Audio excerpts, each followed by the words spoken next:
The name Nantan, in the tongue of my Chishi, Minde people, signifies leader. Yet, when the shadow of Marcus Thorn fell upon our Swift River Apache, I was but a young man, my only weapon a newly earned law degree against his corporate might. Shiu, my people have clung to Indibikeya, our sacred canyon, for generations uncounted. This land is not mere rock and dirt. It is the breath of Yuzin, the giver of life, the keeper of our ancestors' bones and our most ancient stories. To lose it would be to lose ourselves. And Thorn, with his company Apex Frontier Developments, came to take it, armed with papers that reeked of old lies. The narrative of injustice dealt to indigenous peoples across this continent, Turtle Island, is a deep, festering wound, a history written in our blood, our tears, our stolen children, a chronicle of systemic inequality and cultural genocide that continues to this day, often insidiously cloaked in the deceptive guise of progress, economic development, or arcane legal procedure. I chose the arduous path of becoming a lawyer precisely because I had witnessed from my earliest childhood the Washichu's law being wielded as a sophisticated cudgel against us time and time again. Its labyrinthine complexities, its alien concepts of ownership, seemed a maze deliberately designed to dispossess, disempower, and ultimately to erase us. I harbored a young man's idealistic, perhaps naive, belief that I could learn to master that same formidable law, to turn their most potent weapon back upon them, to forge it into a shield for our people. This deeply held conviction was about to be tested in a crucible of fire, a conflagration that threatened to consume not just our land, but our very spirit. The shadow, when it fell, arrived in the impeccably tailored suit of Marcus Thorn, the silver haired, silver tongued CEO of Apex Frontier Developments. Thorn was the polished, urbane epitome of corporate avarice, a man whose predatory smile never quite reached his eyes like chips of glacial ice, and who possessed a well documented, ruthless reputation for bulldozing anything or anyone that dared to stand between him and the scent of profit. His company, Apex, a hydra headed entity with tendrils reaching into mining, logging, and real estate, had set its covetous sights on our ancestral canyon, a place of breathtaking, untamed beauty, and, more importantly to Thorn and his shareholders, rumored to be rich in copper deposits and, potentially, even more lucrative rare earth minerals. They materialized seemingly out of nowhere, brandishing a sheaf of documents that, on their gilded surface, looked distressingly, terrifyingly legitimate. Deeds of sale, meticulously drawn land surveys, and official looking court orders dating back several decades, all apparently bearing the signatures or marks of tribal leaders from generations past. We knew, with a certainty that resonated in the deepest chambers of our hearts, in the very marrow of our bones, that our ancestors, men and women of profound integrity and unshakable connection to this land, would never have willingly, knowingly, signed away this sacred canyon, the spiritual heart of our Andi Bikea. It was unthinkable, a sacrilege.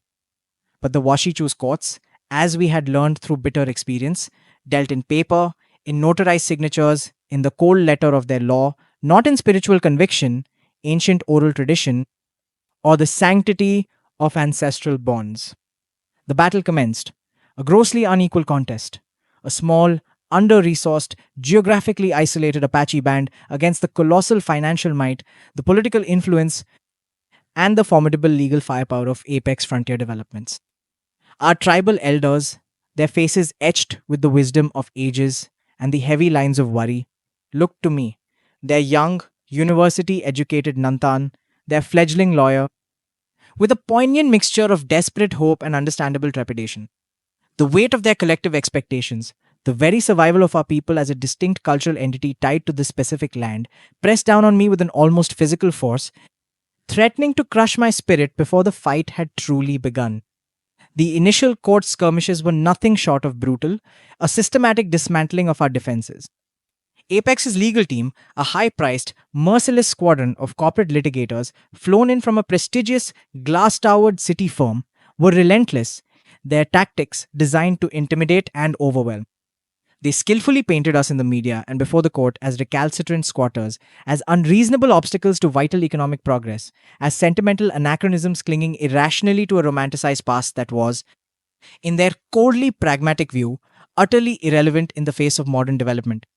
The documents they produced, with their faded, spidery ink, their elaborate, official looking seals, and their veneer of historical authenticity, seemed to weave an undeniable, irrefutable narrative of legitimate, legally sanctioned ownership. Our counterclaims, rooted in our inherent, pre existing ancestral rights, the profound spiritual significance of the land, and the sanctity of our oral traditions, was summarily dismissed by the stern faced, impatient judge as lacking sufficient material evidence, hearsay, or non justiciable. We were hemorrhaging resources, and more devastatingly, we were losing badly. A palpable despair, cold and insidious, began to settle over our small community like a suffocating winter fog. The mounting legal fees were crippling, rapidly draining our tribe's meager financial resources, funds desperately needed for healthcare, education, and basic infrastructure. Whispers began to circulate, born of fear and pragmatism, that perhaps we should negotiate, accept a meager settlement, salvage what little we could from the impending wreckage. The thought was like a shard of obsidian twisting in my gut. To surrender this land, our spiritual heart, the very essence of who we are as Swift River Apache, was an unbearable, unimaginable prospect. But the documents, uh, they were so meticulously crafted, so seemingly convincing. I pored over them night after night in my small, cluttered office, the harsh fluorescent lights humming a monotonous dirge of defeat, the air thick with the scent of old paper, stale coffee, and fresh, biting despair. There had to be something, some subtle flaw, some hidden lie, some crack in the facade of legitimacy. My ancestors' spirits cried out against these papers. My days, and many of my nights, became a relentless, obsessive blur of archival research. I became a spectral figure haunting the dusty, forgotten basements of county courthouses, the labyrinthine, climate controlled archives of the Bureau of Indian Affairs, an institution with its own deeply problematic history with our people, and the hushed, scholarly corners of university libraries specializing in Western American history. I meticulously read through brittle, centuries old treaties, their ink faded almost to invisibility, sifted through stacks of faded, often biased, correspondence between government agents and tribal leaders, deciphered obscure, jargon laden government reports, and painstakingly examined handwritten ledgers and journals, my fingers becoming stained with the accumulated dust of forgotten history, of silenced voices. I was searching for a ghost, a whisper of truth, a single thread that could unravel Apex's seemingly ironclad, legally sanctified case. The elders of our tribe, my most steadfast supporters, offered what they could: fragments of stories passed down through generations, half forgotten memories, names of individuals involved in past land disputes, snippets of oral history that sometimes, miraculously, pointed me in new, unexpected directions. Their unwavering faith in me, in our cause, was a fragile, precious ember that I desperately tried to fan into a roaring flame of hope. The breakthrough, when it finally came, was not a sudden, dramatic clap of thunder, but rather a slow, painstaking, dawning realization, a series of minute, almost imperceptible inconsistencies that, when meticulously pieced together like shards of a broken pot, began to form a truly ugly, damning picture. I kept encountering oblique, almost coded references to a specific treaty, the Treaty of the Whispering Pines, purportedly signed in the turbulent latter half of the 19th century between our Swift River Apache band and representatives of the US government. This treaty, unlike many others that were clearly documented, widely known, and later notoriously abrogated, seemed to have vanished from most official records, almost as if deliberately erased from history. Apex's voluminous legal filings and their meticulously curated historical documents made absolutely no mention of it, relying instead on a series of subsequent, smaller land cessions, individual allotments, and dubious quitclaim deeds that appeared, on the surface, to supersede any earlier, more comprehensive agreements. But I found it.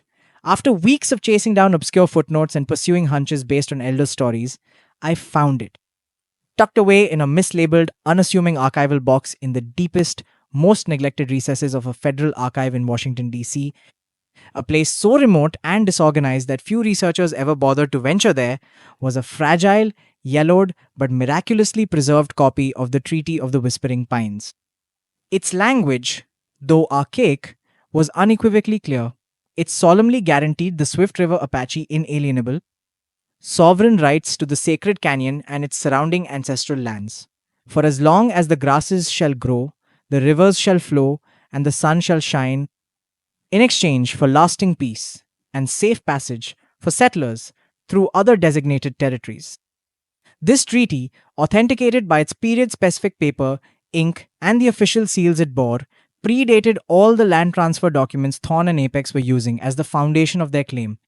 If its validity could be upheld in court, it would render their entire multi-million-dollar claim null and void, a house of cards built on a foundation of sand. The next crucial step was to meticulously re examine the documents Thorn did possess, the ones supposedly ceding portions of this treaty protected land. This is where the true, chilling darkness of the conspiracy lay hidden.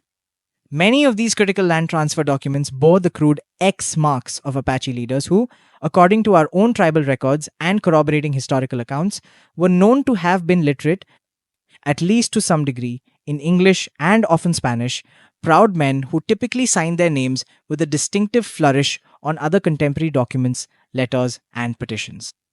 Why, then, would they resort to an illiterate's X mark on these specific life altering deeds? The question burned in my mind. I cross referenced signatures from undisputed documents, delved deeper into the historical accounts of the individuals involved, their characters, their known stances on land issues, and, with the meager funds our tribe could muster, consulted with a retired forensic document examiner, a man of integrity who, intrigued and disturbed by the preliminary evidence, offered much of his invaluable expertise pro bono. The evidence mounted, slowly but inexorably, painting a chilling, undeniable portrait of systematic fraud. Several key signatures on the land transfer documents, the very papers upon which Apex's entire legal claim rested, were demonstrably forgeries. Not just clumsy, amateurish imitations, but sophisticated, carefully executed forgeries, likely perpetrated by a cabal of unscrupulous land speculators, corrupt government agents, and local officials in the early 20th century, all eager to defraud our ancestors of their most valuable remaining lands.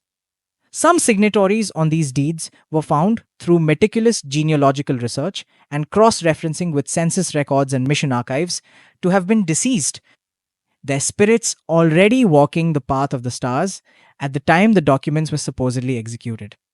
Others were known historical figures who had been fiercely, vocally resistant to any further land cessions, making their willing agreement to sell the heart of their sacred territory a grotesque, insulting lie.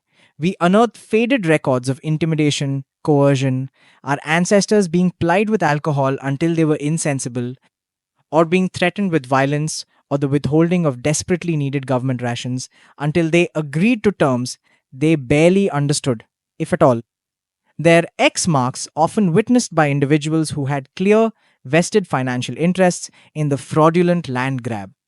It was a century old conspiracy, a meticulously woven tapestry of greed, fraud, and profound deception, designed to steal not just our land, but our heritage, our future. The weight of this discovery was immense, both exhilarating and terrifying. We finally had the truth, a truth that resonated with the stories our elders had always told. Now, the monumental challenge was to make that truth heard, to make it count in a legal system that had so often been deliberately deaf to our pleas, blind to our suffering. The upcoming court date, initially viewed with dread, now loomed as our last desperate stand, our only chance. I worked feverishly with a small, incredibly dedicated team, a few pragmatic tribal council members, a sympathetic non native historian who had dedicated her life to Apache history, and a group of bright, passionate young activists from our community, including my cousin Leotie. When Leotie, her eyes bright with a warrior's fire, proposed to send our courtroom battle out onto the invisible currents of the Washichu's own talking wires, to live stream it, a shiver of fear and excitement ran through me. It was an audacious gamble. If we failed, our shame would be for all the world to see. But if the truth found fertile ground, the impact could be monumental. The day of the hearing arrived, the air thick with a palpable tension, a mixture of hope, fear, and steely resolve. The courtroom was packed to capacity, an unusual occurrence for a land claim case involving a small tribe. On one side, radiating an almost visible aura of arrogant confidence, sat Marcus Thorne and his phalanx of smug, impeccably dressed, expensive lawyers, their leather briefcases likely filled with condescending arguments. On our side, our elders sat in quiet, profound dignity, their weathered faces stoic, their traditional attire a silent testament to their enduring connection to this land. Though their eyes betrayed the deep anxiety that gripped us all, I felt the collective gaze of my people upon me, a heavy mantle woven of their hopes, their fears, their trust. My hands were clammy, my throat dry, my heart a frantic wild drum against my ribs. But as I stood to address the court, a strange, almost preternatural calm settled over me. The calm of knowing I held the undeniable truth like a sharpened, gleaming blade. I began my presentation methodically, deliberately, laying out the historical context, the sacred connection of the Swift River Apache to the disputed canyon, and then, with a carefully orchestrated sense of drama, I presented the newly discovered, authenticated Treaty of the Whispering Pines, its fragile, yellowed pages displayed reverently. A low murmur rippled through the courtroom, a rustle of surprise and intrigue. Thorne's lead lawyer, a notoriously unflappable man, exchanged an uneasy, almost imperceptible glance with his colleagues. Their well rehearsed composure faltered just for a moment. Then I moved to the subsequent documents, the ones Apex had built their entire case upon. One by one, like a surgeon dissecting a diseased organ, I presented the irrefutable evidence of forgery.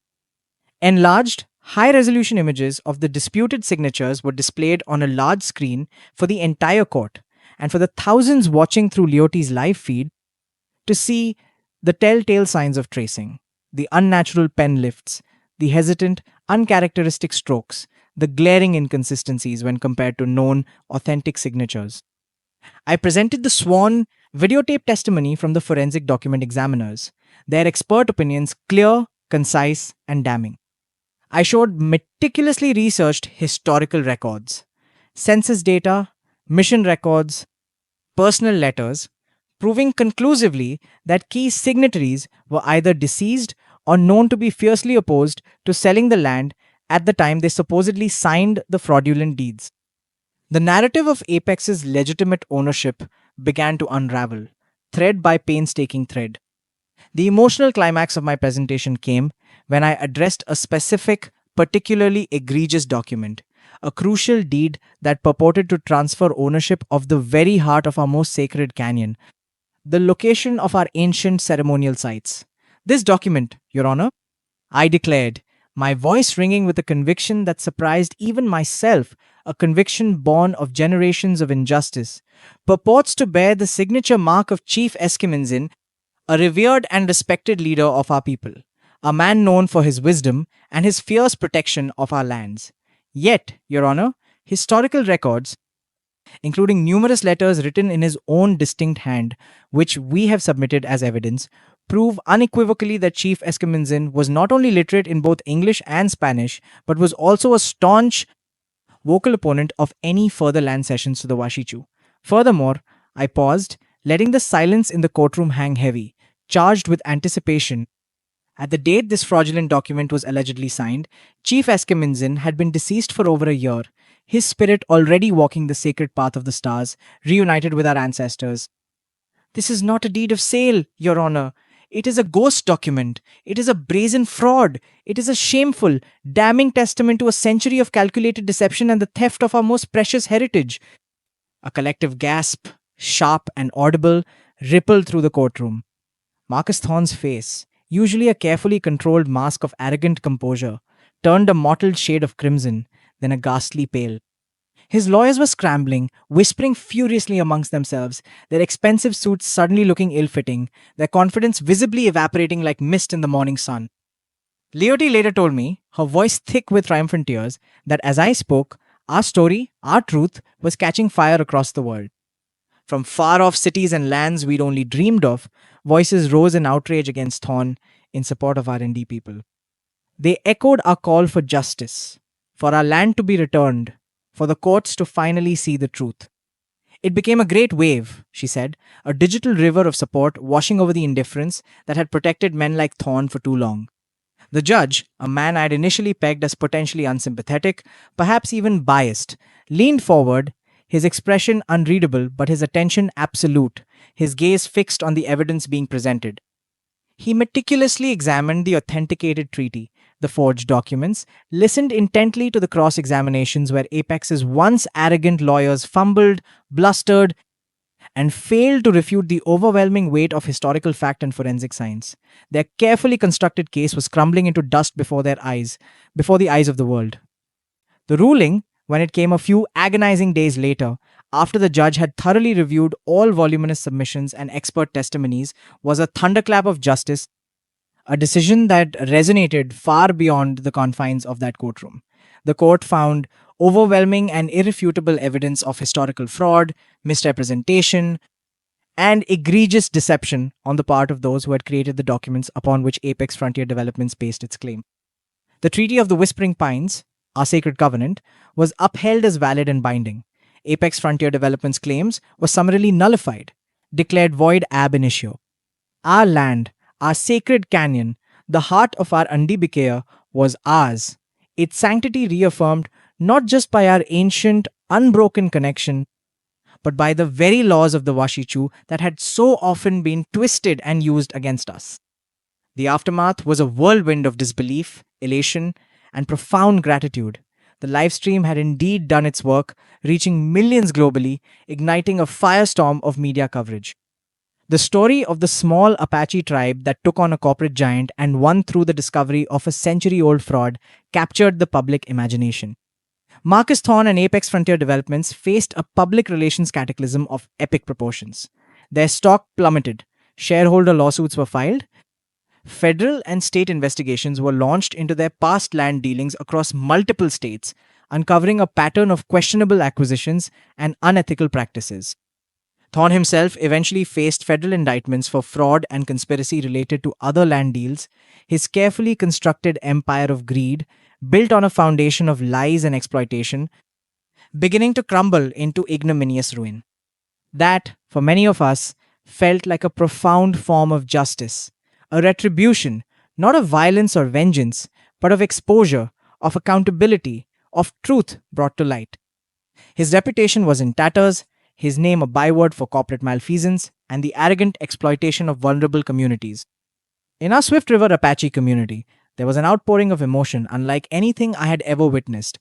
Tears of joy, songs of thanksgiving that echoed through our canyon once more. Heartfelt prayers of gratitude to Yuzin, the giver of life, and to the spirits of our ancestors who had guided us. We had faced the abyss, stared into the maw of cultural annihilation, and against all conceivable odds, we had prevailed. The victory was far more than just legal, it was profoundly spiritual. It was a powerful reaffirmation of our resilience as a people, our unbreakable connection to our ancestors and our land, and the enduring, transformative power of truth. For me, Nantan, the young lawyer who had once been crippled by doubt, wondering if one person, one small tribe, could truly make a difference against such overwhelming power, it was a profound, life-altering lesson. The law, that double-edged Washichu sword, could indeed be a weapon for justice, but only if wielded with unwavering determination, rooted deeply in truth, and amplified by the collective, united voices of the people.